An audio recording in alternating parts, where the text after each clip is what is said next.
మండుతున్న రాజస్థాన్ ఎండవేడిలో ధోల్పూర్ గ్రామం ఉంది. ఇది ఒక మామూలు గ్రామం కాదు.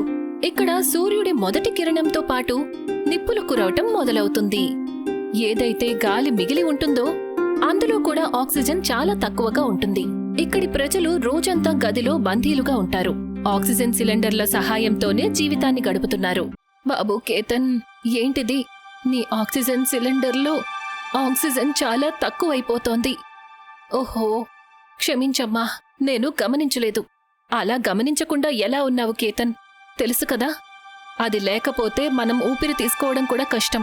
అవునమ్మా, నువ్వు సరిగ్గా చెప్పావు. నేనిక మీదట జాగ్రత్తగా ఉంటాను. ఇప్పుడే మరొక సిలిండర్ తీసుకొస్తాను. వద్దు, ఇప్పటికి వదిలే. ఇప్పుడు బయటికి వెళ్తే ఎండకి పరిస్థితి దారుణమవుతుంది. ఒక పంచి, రాత్రికి కాలేజ్ వెళ్తావు కదా, తిరిగొచ్చేటప్పుడు తీసుకురా. సరేనమ్మా. అలాగే ఉంటుంది ధోల్పూర్ పరిస్థితి. దీనికి అతిపెద్ద కారణం మొత్తం ఊర్లో ఒక్క చెట్టు కూడా లేకపోవడం. అక్కడ కేవలం ఒకే ఒక్క రావి చెట్టు ఉంటుంది. అది కూడా ఇప్పుడు బాగా ఎండిపోయింది. దానికి ఒక్క ఆకు కూడా లేదు. కొమ్మలు విరిగిపోయి అలసటతో వంగినట్టు ఉంటుంది. అంతేకాదు, ఆ చెట్టు గురించి ఒక విచిత్రమైన కథ ఉంది.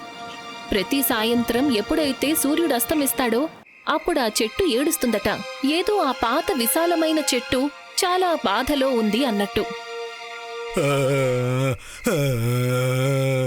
అదిగో మళ్ళీ మొదలుపెట్టింది. మళ్ళీ ఆ చెట్టులో నుంచి శబ్దాలొస్తున్నాయి. విచిత్రంగా ఉంది కదా. ఎవ్వరూ ఊహించలేరు, మన ఈ ఊర్లో ఇన్నేళ్లుగా ఎంతో పురాతనమైన ఒక చెట్టు ఏడుస్తోంది. సరిగ్గా చెప్పావు, ఇది నమ్మశక్యంగా లేదు. కేవలం చెట్టే కాదు, మన ఊరు కూడా. ఒకసారి చుట్టుపక్కల ఊర్లను చూడు. అక్కడ ఎంతో పచ్చదనం ఉంది. అక్కడి వాళ్లందరూ స్వేచ్ఛగా ఊపిరి తీసుకుంటున్నారు. కాని మన ధోల్పూర్, నేనిప్పుడు అలసిపోయాను. ఇలా బతకలేకపోతున్నాను. నాకు కూడా మిగతా వాళ్లలాగా స్వేచ్ఛగా జీవించాలని అనిపిస్తోంది. నువ్వు సరిగ్గా చెప్పావు. కాని మనం ఏం చెయ్యగలం తెలుసా?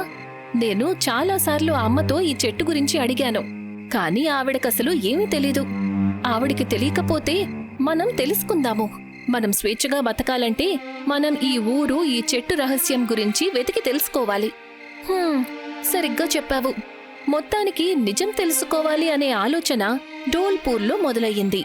కేతన్ ఇంకా ప్రియా ఊరి చరిత్రను తిరగేస్తారు. ఊర్లో ప్రతి ఒక్క పెద్దవాళ్లతో మాట్లాడతారు. కాని దురదృష్టవశాత్తు ఎవ్వరికీ ఏమీ తెలీదు. ఆ కారణంగా ప్రియా ఇంకా కేతన్ ఒక వింత దారిని కనుగొన్నారు. వాళ్ళిద్దరూ అర్ధరాత్రి వేళ ఆ చెట్టు దగ్గరికి వెళ్తారు. అంతే, ఇక చాలా అయిపోయింది. ఇక మనం ఇది భరించలేము. ఇంతమందితో మాట్లాడాము, ధోల్పూర్ చరిత్రంతా తిరగేశాము. కాని నువ్వు ఎందుకు ఏడుస్తున్నావో మేం తెలుసుకోలేకపోయాం. అవును, ఇప్పుడు మా దగ్గర నువ్వు తప్ప ఇంక వేరే ఏ దారి లేదు. నువ్వు మాకు సాయం చెయ్యాల్సిందే. సరిగ్గా చెప్పావు కేతన్. నువ్వసలు ఇన్నేళ్లుగా ఎందుకు ఏడుస్తున్నావు? అంత బాధ నీకేముంది? లోపలే ఏం తినేస్తోంది నిన్ను? మాతో చెప్పు. మేం తప్పకుండా నీకు, ఈ ఊరికి ఆ బాధ నుంచి ముక్తి కలిగిస్తాం. చెప్పు చెప్పు. కాని కేతన్ ఇంకా ప్రియా ప్రశ్నలకు ఎలాంటి సమాధానం రాలేదు. కేతన్, ఇది ఏ సమాధానమూ చెప్పడం లేదు. ఇప్పుడేం చేద్దాం? ఏమో తెలీదు ప్రియా. ఇప్పుడు నాకు కూడా ఏమీ అర్థం కావడం లేదు. ఏం చెయ్యాలి? ఈ చెట్టసలు మన ప్రశ్నలకు సమాధానం ఎలా ఇస్తుంది? ప్రియా మొహంలో దిగులు చూసి తను కూడా దిగులు పడుతుంది. తను కోపంతో ఆ చెట్టుని నానా మాటలు అంటుంది. అసలు ఎవరైనా ఇంత దయ లేకుండా ఎలా ఉండగలరు? చూస్తున్నావు కదా, ఇన్నేళ్లుగా మా ఊరు ఎన్నో సమస్యల్ని ఎదుర్కొంటోంది. అలాగే నువ్వు కూడా. కాని ఇంత జరిగిన తర్వాత కూడా నువ్వు మాకు సాయం చేయడానికి బదులు తమాషా చూస్తున్నావు. సిగ్గుగా లేదా? ప్రియా మాటలకి చెట్టు కోపం పెరిగిపోతుంది. తన గొంతు ఇంకా భయంకరంగా మారుతుంది. ఎంత భయంకరం అంటే మొత్తం ఊరంతా గందరగోళం సృష్టిస్తుంది. వాళ్ళు ఆ గంభీరమైన గొంతును తట్టుకోలేకపోతారు. ఆ శబ్దం ఎంత భయంకరంగా ఉంటుందంటే ఎవరికీ ఏమీ అర్థం కాదు. అప్పుడే, అసలు నువ్విదంతా ఎందుకు చేస్తున్నావు? ఎందుకంటే ఈ ఊరు ఇలానే నాశనమైపోవాలి. అంటే అసలు ఏం జరిగింది ఊర్లో? ధోల్పూర్ నిజం ఏంటి చెప్పు. నువ్వు నిజం తెలుసుకోవాలనుకుంటున్నావు కదా, అయితే విను. ఎన్నో ఏళ్ల క్రితం ధోల్పూర్ పచ్చదనానికి ప్రతీక. అన్ని వైపులా పచ్చని చెట్లుండేవి, పొలాలు, పంటలుండేవి. కానీ ఒకరోజు పట్నం నుండి ఒక పెద్ద బిల్డర్ వచ్చాడు. అతను ఊరి వాళ్ళతో ఆధునిక జీవితం, పక్కా ఇళ్ళు ధనమిస్తానని మాటిచ్చాడు. దానికి బదులు అడవిలోని భూమిని అడిగాడు. ఆ తర్వాత ఏమైంది? అడవి భూమిని ఇచ్చేశారా? ఇంకేమవుతుంది, ఊరి వాళ్ళందరూ మొదట్లో అవును కాదు అని అన్నారు. కానీ ఆ తర్వాత సౌకర్యం వికాసం గురించి ఆలోచించి వాళ్ళతనికి తోడయ్యారు. ఇక రాత్రికి రాత్రి నా ఇల్లు అంటే మొత్తం అడవిని నరికేశారు. ఏంటి, నిజంగానా? అవును, నిజంగా. ఆ రాత్రి నేను ఎప్పటికీ మర్చిపోలేను. నా మిత్రుల అరుపులు, వాళ్ళు రోధించిన ఆ శబ్దం నేను స్వయంగా విన్నాను. వాళ్ళ మాటలకి ఈ ఊరి వాళ్ళు ఏమాత్రమూ ప్రభావం కాలేదు. కానీ నేను ప్రభావితం అయ్యాను. నా కోపంతో ఆ రోజు రాత్రి కూలి వాళ్ళందరూ భయపడి పారిపోయారు. వాళ్ళకి అర్థం కాలేదు అసలు ఎవరు ఏడుస్తున్నారు అని. అందుకే పారిపోయారు. అప్పటి నుండి ఈ ఊర్లో నేను ఒక వికృత శాపంగా మారి తిరుగుతూ ఉన్నాను. ఇప్పుడు ఈ భూమిలో నీరు రాదు, మొక్కలు కూడా పెరగవు. అప్పుడు మీరు నా మిత్రులాగా తప్పించి తల్లడిల్లిపోతారు. లేదు లేదు, అలా జరగకూడదు. చెట్టు మాటలు విన్నాక కేతన్ భయపడతాడు. ఎన్నో ఏళ్ల క్రితం జరిగిన అన్యాయం కారణంగా చెట్టు దిగులుపడి కోపంగా ఉండటం న్యాయమే. కానీ ఇప్పుడు దానికి శిక్ష నిర్దోషులైన ఊరి వాళ్లు అనుభవిస్తున్నారు. లేదు లేదు, నువ్వలా చెయ్యకూడదు, ఇది తప్పు. అవును అవును అవును, నేను అలాగే చేస్తాను. నేను నెమ్మదిగా ఈ ఊరి మొత్తాన్ని తప్పించి చంపుతాను.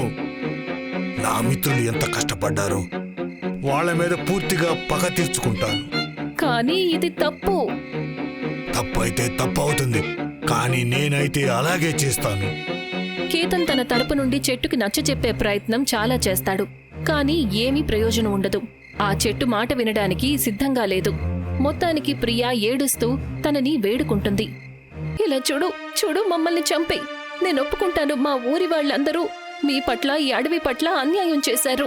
నిన్ను నీ మిత్రులకు దూరం చేసి చాలా బాధ పెట్టారు. కానీ ఏ తప్పైతే ఊరి వాళ్ళందరూ చేశారో అదే తప్పు నువ్వు కూడా చేస్తే వాళ్ళకి నీకు ఏంటి తేడా? అవును, ప్రియా చెప్పింది నిజమే. మా మనుషులం స్వార్థపరులం.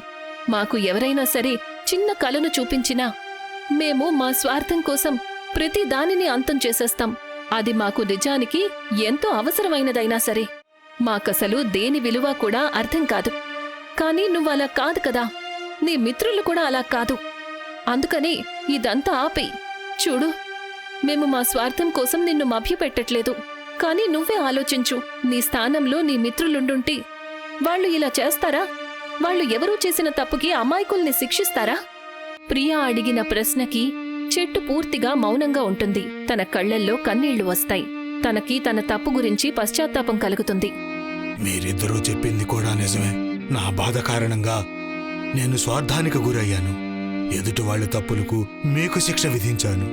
కానీ నిజానికి నేను తప్పు చేశాను. నేను మానవత్వాన్ని బాధ పెట్టాను. భగవంతుడా, నేను ఎంత పని చేశాను? నేను చాలా పెద్ద తప్పు చేశాను. నన్ను క్షమించండి. పాపం ఆ చెట్టు చేసిన దానికి సిగ్గుపడుతుంది. తనకసలేమీ అర్థం కాలేదు, అసలు తన తప్పుని ఎలా సరిదిద్దుకోవాలి అని. చూడు, నీకిలా ఏడవాల్సిన అవసరం లేదు. కావాలంటే ఇవన్నీ సరిచెయ్యొచ్చు. అవును, కేతన్ చెప్పింది నిజమే. నీ శాపం నుండి ఈ ఊరికి విముక్తి కలిగించు. ఈ తప్పు నుండి నువ్వు విముక్తి పొందు. ప్రియా మాటలకి చెట్టు శాంతిస్తుంది. మొత్తానికి శాపం నుంచి విముక్తి పొందే ఉపాయం చెప్తుంది.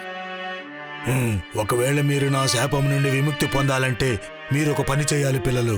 వీలైనంత త్వరగా నా శరీరాన్ని కాల్చేయండి. దానితో నా ఆత్మ ముక్తి పొందుతుంది. ఊరి కూడా నా శాపం నుండి విముక్తి పొందుతుంది. ఏంటి? అవును, ఇదొక్కటే దీనికొన్న దారి. చెట్టు ద్వారా చెప్పిన మార్గాన్ని విని కేతన్ ప్రియా మనసు ఒప్పుకోదు. కాని వాళ్లకి వేరే ఏ దారి కనిపించలేదు. కేతన్ తన జేబులో నుంచి అగ్గిపెట్టె తీసి అగ్గిపుల్లతో నిప్పుని అంటిస్తాడు. చూస్తూ చూస్తూ నిప్పు విస్తరిస్తుంది. ఆ ముసలి పాత చెట్టు అగ్నిలో కాలి బూడిదవుతుంది. ఇక చివరికి మొత్తం ఊరంతా శాపం నుంచి ముక్తి పొందుతుంది. ధోల్పూర్ మళ్లీ పచ్చగా మారుతుంది. అందరూ స్వేచ్ఛగా ఊపిరి తీసుకుంటారు.